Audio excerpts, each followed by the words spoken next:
Dans cette vidéo, on va parler des pièges à éviter quand tu achètes une maison et on va s'arrêter sur le sujet spécifique des arbres. Parce que tu vas voir, il y a 9 points où les arbres peuvent amener des complications auxquelles ni l'acquéreur ni l'agent immobilier n'ont pensé. Premier inconvénient, avec ses racines, l'arbre peut abîmer des terrasses, tu sais, les surélever. Tu as déjà vu sûrement des fissures, les terrasses, les allées, tout ça avec les racines.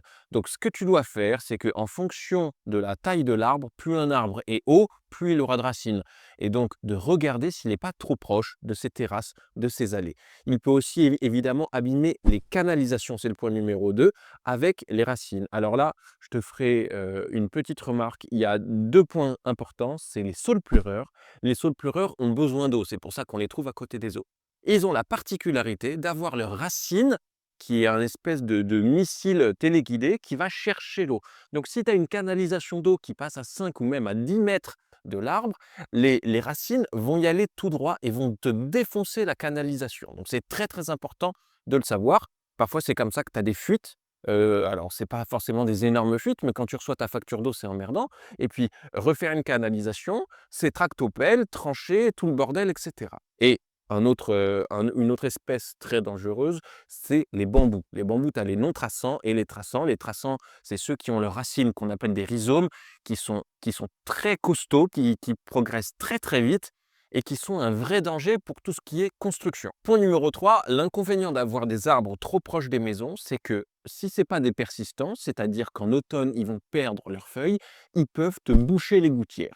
Qui dit boucher les gouttières, dit fuite, dit dégâts des eaux. Alors, encore une fois, tu peux aimer la nature, on n'est pas là contre les écolos, mais les arbres, c'est bien, mais pas trop proche de ta maison. Parce qu'avec le vent, tu as les feuilles qui vont tomber dans la gouttière, qui peuvent les boucher. Il suffit que tu sois pas là pendant une semaine ou deux, et puis même si tu es là, si tu es une personne âgée, à chaque fois, il faut l'échelle, il faut botter, il faut nettoyer la gouttière, c'est une galère sans nom. Un autre point, c'est qu'évidemment, avoir un arbre trop proche de la maison, bah, en cas de tempête, ça peut tomber sur la maison. Mais c'est pas que des tempêtes en 1999 que ça arrive. Non, il suffit que l'arbre soit un peu vieux, soit un peu fragilisé ou soit mort, l'arbre va tomber. Qu'il y ait un tout petit peu de vent ou pas. Si l'arbre est crevé, l'arbre est crevé. Donc là, tu as une règle qui est très simple, c'est la hauteur de l'arbre doit correspondre à la distance de la maison. Donc si l'arbre fait 5 mètres de haut, que ta maison est là, et ben 5 mètres de haut, il doit être à 5 mètres. Ça veut dire que s'il tombe, il ne touchera pas. Si l'arbre fait 10 mètres et qu'il est à 5 mètres, s'il tombe, il va écraser ta maison. Donc le but du jeu, c'est de mesurer et surtout de budgétiser tout ça. Parce que je ne te dis pas que c'est rédhibitoire, un arbre, ça se coupe. Mais si tu as plusieurs arbres, ça peut devenir cher. Et il vaut mieux que tu aies cette information en amont pour que tu la budgétises et que tu fasses une offre conforme à ton budget. Cinquième et sixième point, tu vas voir, c'est certains arbres. Alors, le cinquième point, c'est les marronniers. Les marronniers, bah, tu ne peux pas te garer ta voiture en dessous, sinon elle va se faire défoncer par les marrons qui tombent. Un point numéro 6, c'est les platanes. Les platanes, ils ont ce qu'on appelle des feuilles imputrescibles, qui ne pourrissent pas. Donc ça veut dire que tu as la flemme. Les platanes, c'est souvent en plus des gros arbres. Tu me dis: «Bon, bah, c'est pas grave, ça fera de l'engrais, on laisse les feuilles pourrir, j'ai pas besoin de les ramasser». Non, non, non. Les feuilles de platane, tu es obligé de les ramasser, sinon ça va rester là, H24. Donc fais attention à ça. Ensuite, un autre point, c'est que si un arbre est trop proche d'une maison, ça va pouvoir empêcher malheureusement la pose d'un échafaudage. Tu as déjà vu des échafaudages posés sur les maisons quand tu dois refaire ta toiture, quand tu dois faire ton ravalement, peu importe les raisons. Donc si tu poses un échafaudage partout autour et que tu as un arbre qui gêne, ça peut être problématique. Encore une fois, ça c'est pareil, c'est juste une question de budgétiser. Moi, je veux juste alerter les acquéreurs sur cette problématique. L'avant-dernier point, c'est que si tu achètes une maison et qu'un arbre est sur une des limites séparatives, essaye tout de suite de savoir à qui il appartient. Il appartient au voisin numéro 1 ou il appartient à toi? Parce que la problématique, c'est que ça peut engendrer des merdes pas possibles. À qui il appartient? Non, il appartient à moi, eh ben, il faut le faire tomber parce qu'il me fait de l'ombre. Ah non, c'est hors de question que vous touchiez à cet arbre. Mes filles ont grimpé dedans quand elles avaient 5 ans. Tu peux avoir un arbre qui appartient au voisin. Donc là, on n'est plus sur la limite séparative. Il appartient au voisin, mais ses branches sont au-dessus de ta maison. Donc il y a un risque, tu veux les couper. Ah bah non, c'est pas mon problème, qu'est-ce que vous avez contre les arbres? Qui va payer l'élagage? Qui va payer l'entretien?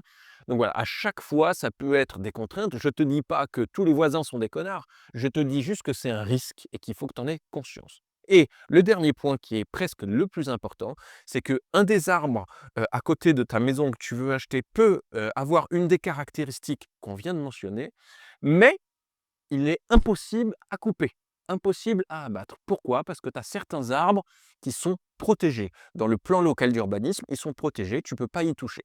Et souvent, ces arbres-là qui sont protégés, c'est des arbres qui sont assez vieux, donc qui sont assez gros et qui sont assez grands et qui ont des racines importantes. Donc des arbres beaucoup plus susceptibles d'être problématiques pour une maison qu'un arbre qui a 5 ou 6 ans. Ce que je veux dire, c'est que il faut que tu aies conscience de ça. Si tu visites et tu dis, bon, bah, de toute façon, il y a un arbre, il est au-dessus de la toiture, c'est vraiment dangereux, on va le faire tomber, je connais la borne et la guerre, pas de souci. Il y en a pour 6 000 €, peu importe. Sauf que si tu n'as pas l'information sur le fait que l'arbre n'a pas la possibilité d'être coupé, peut-être que avoir cette information en amont te permettra de dire: «Bon, bah, j'achète pas, je ne veux pas prendre ce risque».